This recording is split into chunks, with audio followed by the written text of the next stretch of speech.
Hi, welcome to the Horse's Mouth, entertainment news from the inside, from my 24 years of SAG experience. Oh, the SAG and writer strikes are over? Oh, we're done! No, we're not. What? The abuses in every single one of my episodes, including episode 1, are still going full throttle. So, you have a resume, right? LinkedIn, IMDb? Well, episode 1 is about stand-ins, backgrounds, and photo doubles not being given credit, which means no resume for 8 to 10 years of work, and they're back in their cars without health insurance and you name it. So, episode 1, still going, full throttle. I've noticed that it's a little weird. You're not hearing anything from servers. You're watching a 2-hour movie, man, and only 7 people are talking. And there's an office, there's a school, there are people walking by. That's because 5 and unders are no more. Good luck, actors. Welcome to episode 2. Here we go. Hang on tight. So what are 5 and unders? 5 lines or less, not sentences. So people would do background work to show off their bodies and their acting abilities. Like, for example, Sylvester Stallone, James Dean, Jimmy Dean, Marilyn Monroe, Bruce Willis, Megan Fox. Notice that most of these people are older. It hasn't been happening, and it rarely happens because directors, producers, first ADs, and actors themselves are cutting the background out and under 5s. Why is this happening? Most likely it's the reality shows. I love reality shows, but have you noticed that when someone's been on a very famous reality show showing off their body, all of a sudden they're in a movie and they have a line? And these people aren't even actors. Some are, most aren't. Why are they getting lines, and yet actors are struggling to get a line? Do you know you have to go to an audition for a line? To 15 auditions. You're auditioning just for one line. It used to be people would see you on set, Clint Eastwood, there's another one, and then they give you a line. They'll feed you a line. Sometimes they even used to do it for stand-ins. So the stand-in's helping the actor, and the director's like, hey, we want to help you out. We know you're a struggling actor. Here's a line. They turn the camera around, and the stand-in gets to say, hey, how's it going? How are you? Woohoo! I'm gonna die! Those are 5 and unders. No more. Are the stars so bad nowadays that they can't handle someone next to them acting better?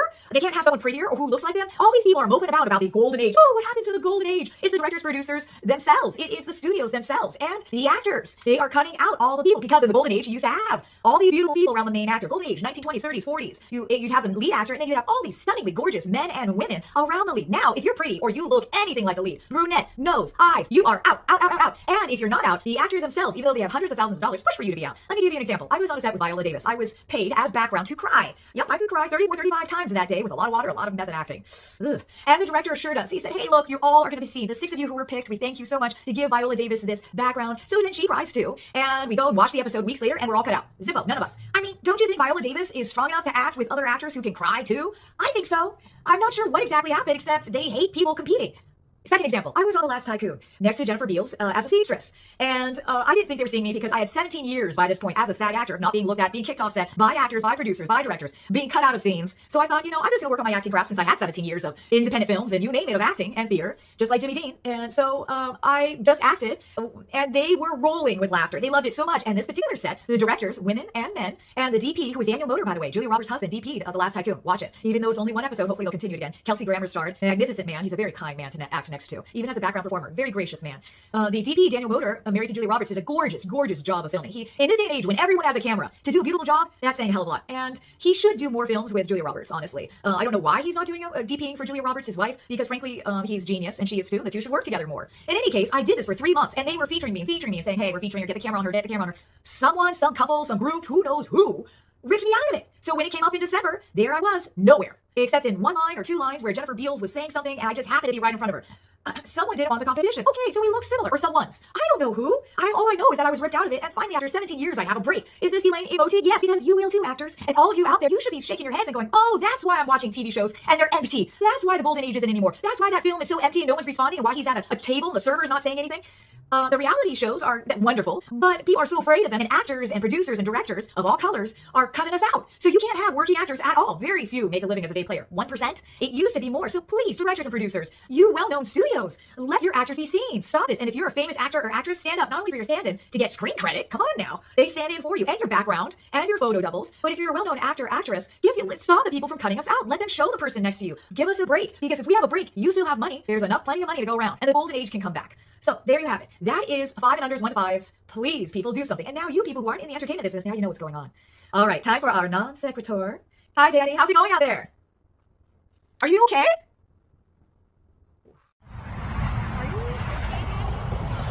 No, Elaine, I'm not. I'm actually in tremendous pain right now. You see, Valentine's Day is coming up, and I was trying to get myself a cute little pet to impress the ladies with, and came across a rabid rabbit. Bit the shit out of me. And now I'm about 4 vaccinations deep, and everything hurts, and I hate myself. So now, I decided to go ahead and do it the right way, and take a visit to the Burbank Animal Shelter, and get a nice, vaccinated, neutered, spayed pet. Be it a dog, a cat, a snake, they got them all. While I was here, I learned a lot, because what impresses the ladies more than cute little animals? Educated gentlemen. I learned most importantly about here that we got a huge overload of dogs and cats. They're getting, bred in people's houses, they're giving them away as pets, putting them in the gobblers where, they're just letting them loose, and these things are multiplying. Like rabbits, pun very much intended. Yeah, so these pets, they live a long time, right? Like cats live 20 years, dogs 15 years, snakes 80 years. Who would have thought? That's insane, right? They're gonna outlive us. Heard it here first. So while we're out here, we can stop that. We can get them spayed, neutered, take them to the shelter for all that. Then you can let them back in the wild if you want. Then they can have the time of their lives, not to worry about child support after the fact. You can bring them here outside. They have this cute little Airbnb for stray animals. It's cool. Just leave them here. Isn't that cozy? You can also take them inside. It's more importantly, it's nice and warm and cozy. If you're not feeling as charitable as I was, you can still make donations. They have plenty of options because they have a nice little bin out here. You can donate clothes, unopened cat litter, pet beds. Don't give used litter. Don't give diapers. That's weird, especially if it's used. As you can see, we've been very selfish this year, so make sure you get those donations in. And we're gonna go inside. So believe it or not, a lot of pets end up here as a result of the pandemic. That's right, all these years later, we still got pandemic dogs. People got them, they had their puppies, kittens, and then there was no room for them, so they got dumped in the shelter. Like this little cutie here, God knows where it came from. True? I don't know. I'm not gonna check. But yeah, so we want to make sure when we get these pets, we understand what we're getting ourselves into. A lot of times these dogs, cats, they experience what we professionals in the industry call Dr. Jekyll, Mr. Hyde syndrome. You look at them, they're here, they're cute, they're quiet, or they're loud and ferocious, and you take them home and they turn out to be the complete opposite. The important thing is to never judge a book by its cover. You want to make sure you know what you're getting into, not to scare you or anything, but they're probably going to pee on your floor.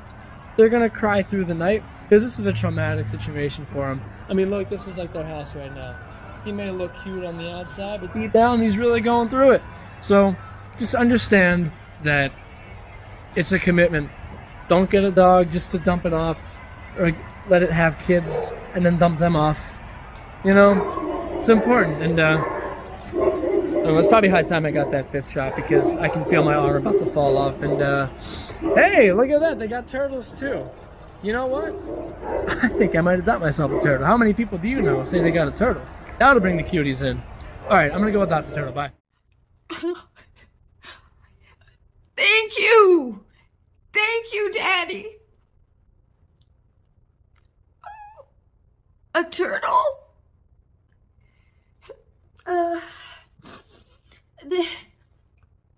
This is a one-way flow of information. I'm sorry, this is all right.